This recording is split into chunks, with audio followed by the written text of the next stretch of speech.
Don't forget to check out and grab your copy of our two newly released books, Football, a Love Story, and What Did Football Teach Me? These books feature over 100 stories from current and former coaches, players, executives, and entertainers from across the football landscape, describing what got them involved in the game, what they love about it, and what life lessons the game taught them. You can find your copy or order your copy from our website at footballgameplan.com/books.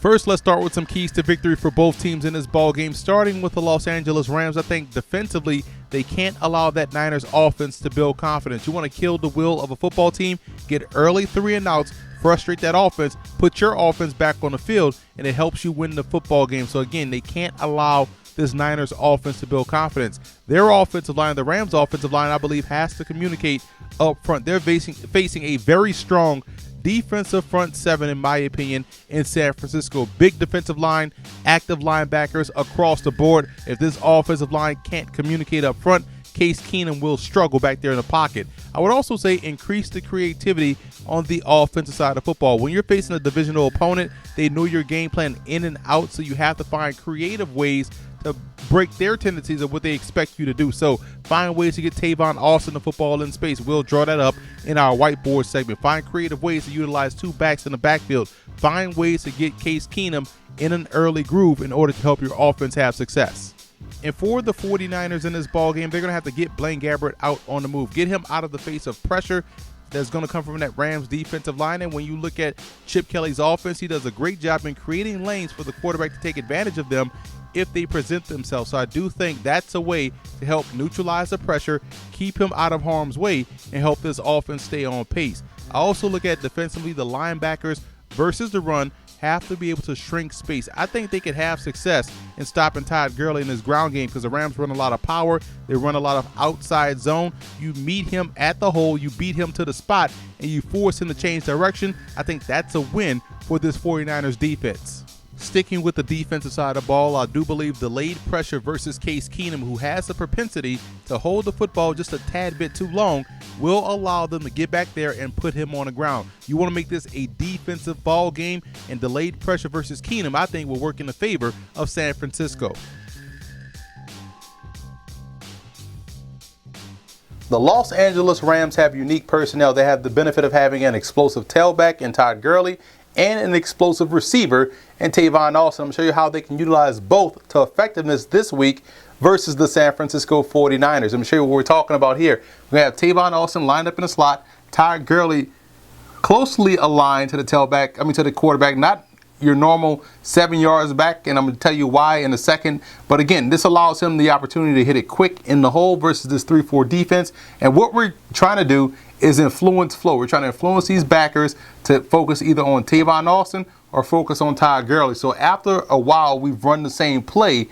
You tend to dictate what linebackers are going to do. So what we're going to do here, we're going to show the original play is just a straight dive after putting Tavon Austin in motion here. So now what people are thinking, once they see him go behind the line of scrimmage, they're going to think, okay, this is an end around. So they're going to flow this way, boom, try to get over top. And what we essentially will do is hand the ball off. And I say we as if I'm coaching the Rams. What I would do is hand the ball off to Todd Gurley, going boom, is zone block here, zone block, zone block. He can hit it quick and perhaps make that one guy miss, or if he doesn't get clipped by that tackle, because we motion Tavon Austin around.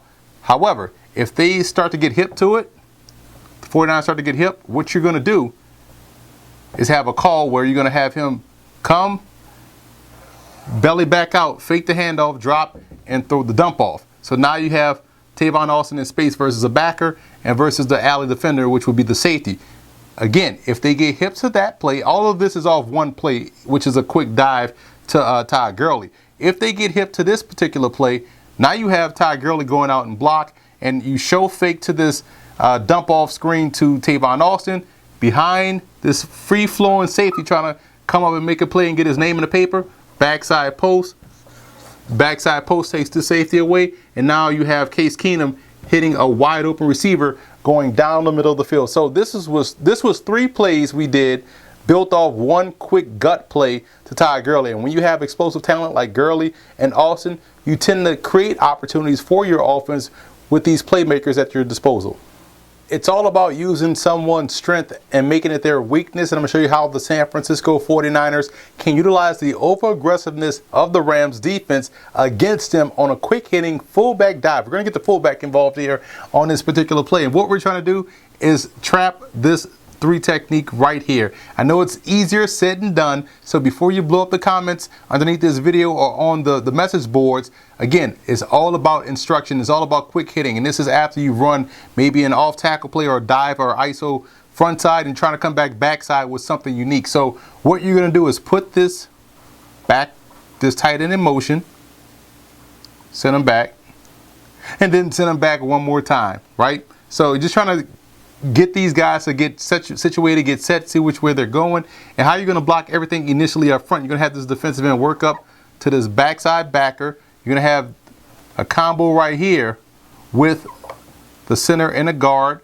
and perhaps work up to maybe a flowing backer or what have you. So let's just say you want to get this guard blocked. What we're trying to do is, again, trap this defensive tackle. So we have this guard bypassing the defensive tackle, working right up to this linebacker, getting him blocking. At the snap of the football, he flies up right into a wham, boom, right there, reverse out, hand the football off to the fullback, and hopefully he'll get positive yards or a big gain. And what can hold this backer here or hold these safeties is the fact that we're going to carry out that fake here, the pitch fake. But you really handed the football off to the fullback. It's a nice play to get on a short yardage play or medium play, maybe a 3rd and 5 or 6 when no one is expecting you to give the fullback the football. You trap the defensive end, defensive tackle, he wants to fly up the football field. If they can do something like this, they're going to have to be creative to slow down the aggressiveness of that front 4 to give Blaine Gabbert time back there in the pocket, so that way he won't feel harassed or frazzled back there. I think maybe once in a blue moon, utilizing the fullback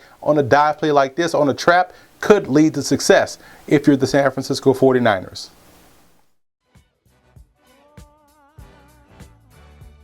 The biggest X factor in this football game for Los Angeles will be their passing game. We know about their ground attack with Todd Gurley running behind that big offensive line. We know about their defense's ability to bring pressure and what they can do on the back end. But can they bring balance to their offense with the passing game? They went out and got Jared Goff, but they're going to start Case Keenum, who rightfully earned the starting job. So if the passing game could bring some semblance of balance to this offense, the Rams would be very tough to beat.